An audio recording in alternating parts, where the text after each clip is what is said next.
Assalamualaikum warahmatullahi wabarakatuh. Kami dari Universitas Pancamarga Probolinggo, Fakultas Ilmu Sosial dan Ilmu Politik.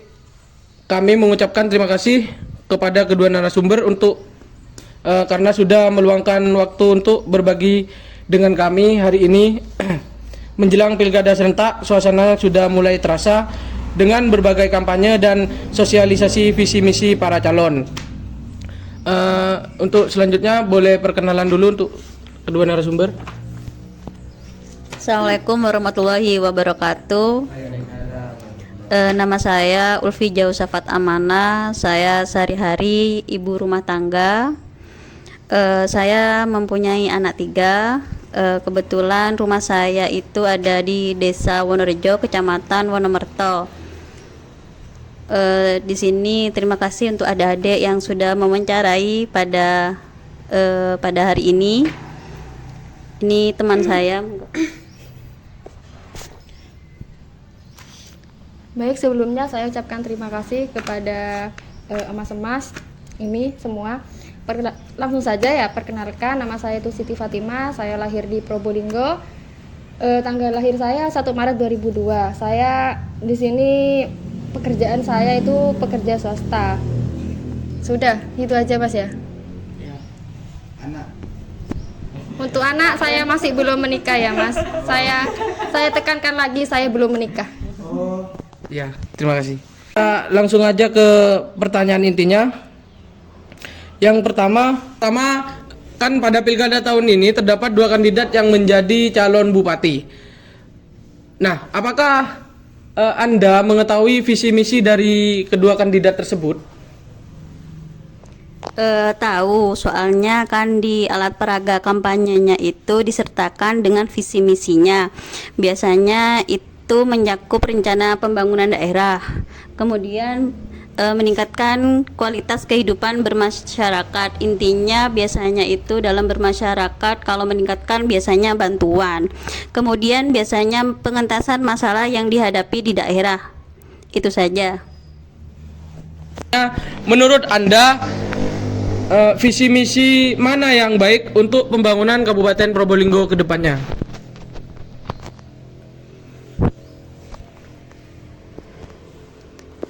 Menurut saya yang terutama itu adalah pengentasan kemiskinan, karena kebanyakan di Kabupaten Probolinggo itu banyaknya masyarakat itu meminta bantuan terkait PKH ya. Jadi kebanyakan PKH itu menjadi bantuan warisan. Banyak warga yang meminta bantuan PKH, sementara yang sekarang miskin itu belum dapat bantuan. Yang dapat bantuan PKH itu sudah cukup ya. Kemudian yang kedua itu adalah pengentasan kemiskinan melalui peningkatan ekonomi kerakyatan. Contohnya menciptakan lapangan kerja. Di sini kan di Kabupaten Probolinggo ada beberapa universitas. Contohnya ini adalah Pancamarga, kemudian banyak universitas lainnya. Jadi biar untuk masyarakat Probolinggo, anak-anak yang kuliah itu menjadi contoh di tempat tinggal mereka, agar mereka itu menjadi motivasi untuk bekerja. Kemudian fokus pada infrastruktur. Kebanyakan di Kabupaten Probolinggo itu banyak jalan desa yang masih berbatu, alias kalau kalau bicaranya dalam masyarakat itu masih makadam, belum terjamah. Padahal di desa itu, mohon maaf ini ya, sudah ada dana 1M ya, ada dana desa. Kemana dana desa itu? Padahal sudah ada dana 1M. Kemudian yang ketiga, seharusnya mengutamakan transparansi. Contohnya yang tata kelola pemerintahan untuk mencegah adanya korupsi, terutama di tingkat desa. Itu saja dari saya. Terima kasih. Untuk pertanyaan selanjutnya akan dilanjutkan oleh teman saya. Tadi sudah sempat disinggung terkait dengan kemiskinan. Memang Kabupaten Probolinggo itu merupakan kota termiskin ketiga atau keempat, ya. termiskin se-Jawa Timur. Nah, dari data yang ada, angka kemiskinan di Kabupaten Probolinggo mencapai 17,9%, serta pengangguran berada di angka 6,22% per tahun. Nah, kemiskinan dan pengangguran tersebut masih menjadi tantangan yang besar untuk Kabupaten Probolinggo. Menurut Anda, apakah visi misi yang diutarakan oleh kandidat tersebut sudah relevan untuk mengatasi kemiskinan dan pengangguran tersebut? Terima kasih Dek untuk pertanyaannya. Untuk pertanyaan yang ini insya Allah ya, karena ini kan masih belum dilantik ya, karena masih pencalonan kan ya.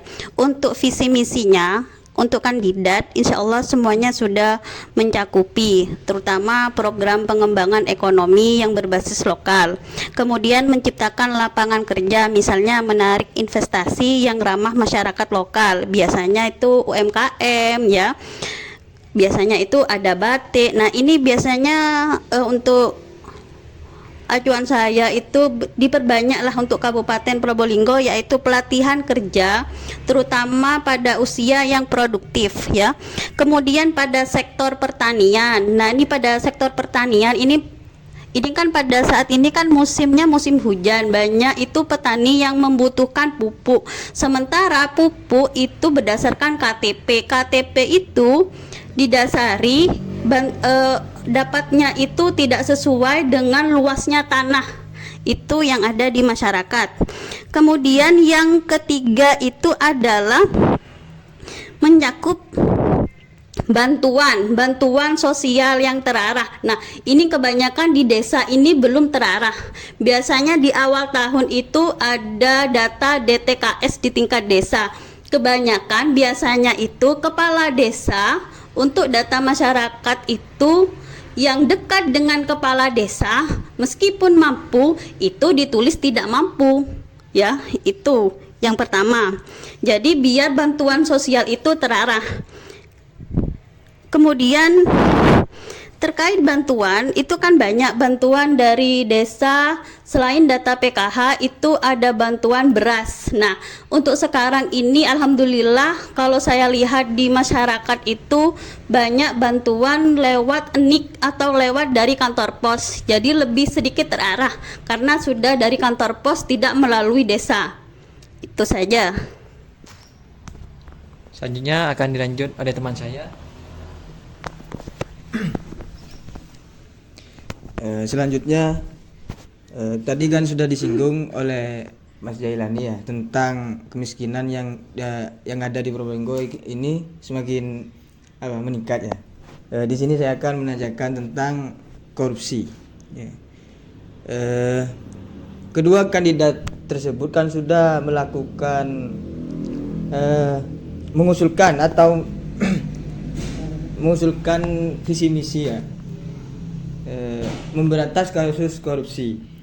Menurut Anda, apakah visi misi tersebut tentang kasus korupsi tersebut apakah akan berjalan dengan semestinya?